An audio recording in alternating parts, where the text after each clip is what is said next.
Assalamualaikum warahmatullahi wabarakatuh.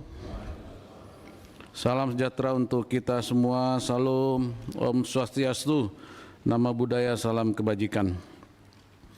Yang terhormat Ketua Komisi 1 DPR RI Bapak Utut Adianto, yang saya hormati Menteri Pertahanan Republik Indonesia Letnan Jenderal TNI Purnawirawan Sapri Samsudin, yang saya hormati para Wakil Ketua Komisi 1 DPR RI Bapak Budi Satrio Jiwandono, Bapak Ahmad Heriawan, Bapak Anton Soekartono, dan Bapak Dep Akbarsah.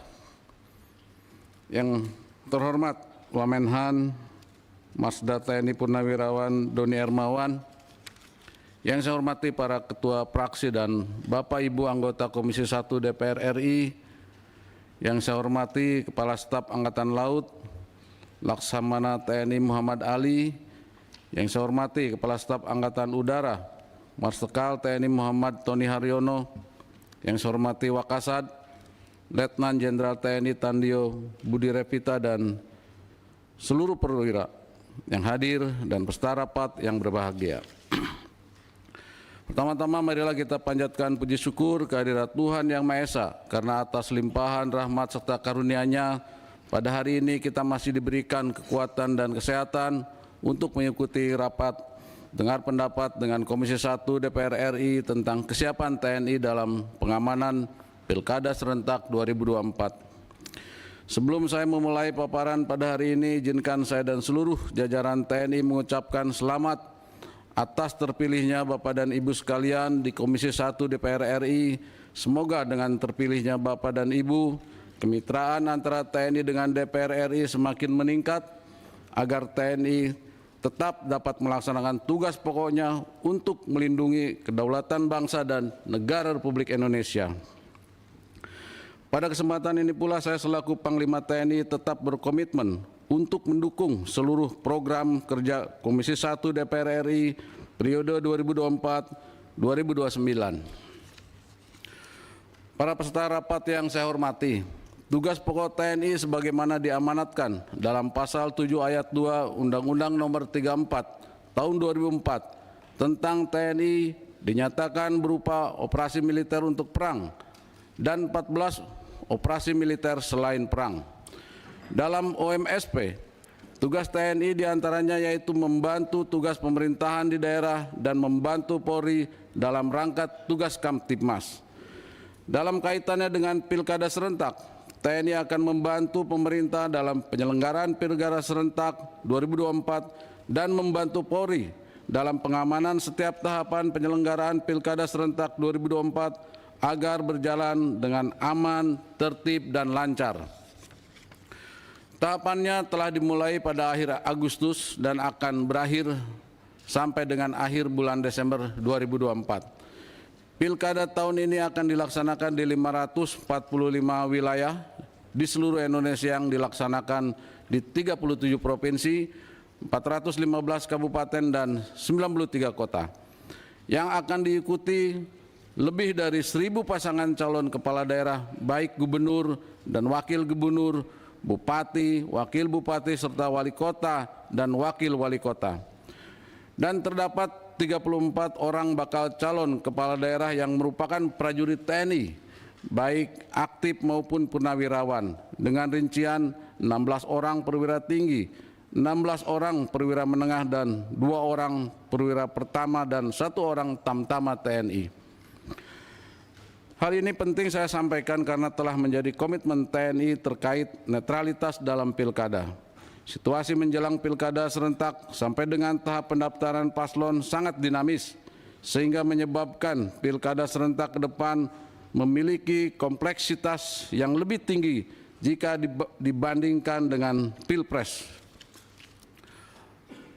Guna mengantisipasi kemungkinan potensi kerawanan dalam pilkada tahun ini, maka TNI telah melaksanakan koordinasi dengan Bawaslu untuk bersama-sama menganalisis potensi kerawanan yang akan dihadapi oleh KPU maupun Bawaslu yang perlu mendapat perhatian bagi TNI. Dari catatan Sintel TNI, TNI akan dan telah memetakan provinsi-provinsi yang memiliki tingkat kerawanan mulai dari tinggi sampai dengan sedang. Pada tingkat kerawanan tinggi terdapat 4 provinsi, tingkat kerawanan sedang ada 23 provinsi, dan tingkat kerawanan rendah di 10 provinsi. Kerawanan terbagi dalam 3 konteks utama, yaitu politik, sosial budaya, dan keamanan dalam negeri. Pada konteks politik, persaingan antar pasangan calon berpotensi memicu konflik, terutama jika terdapat saling serang antar pendukung. Kemudian aktivitas massa yang mendukung paslon tertentu dapat menjadi sumber ketegangan, terutama bila terjadi klaim kemenangan atau protes terhadap hasil pemilu. Kemudian faktor pemicu konfliknya adalah pengumuman hasil pilkada yang tidak sesuai prediksi, elektabilitas paslon, kemudian ketidakpuasan para pendukung terhadap hasil pilkada yang seringkali menjadi sumber protes besar-besaran. Pada konteks sosial budaya, medan yang sulit dan terbatasnya sarana transportasi dapat menghambat distribusi logistik pilkada, memunculkan ketegangan di masyarakat. Pada faktor pemicu konfliknya adalah terbatasnya sarana angkutan dan medan yang sulit dalam mendistribusikan logistik pilkada. Kendala ini dapat memicu ketidakpuasan masyarakat yang merasa hak suara mereka terancam. Pada konteks Kamdagri, ancaman dari kelompok tertentu yang berupaya mengganggu jalannya pilkada seperti aksi intimidasi atau sabotase, sistem perwakilan dalam pemilu seperti sistem noken di Papua dapat menjadi sumber ketidakpuasan massa, terutama jika mereka tidak setuju dengan pilihan yang ditentukan oleh kepala suku. Faktor pemicu konfliknya adalah aksi kelompok tertentu yang bertujuan mengganggu pelaksanaan pilkada, ketidaksetujuan massa terhadap pilihan paslon yang ditentukan oleh kepala suku memicu konflik horizontal di tingkat lokal.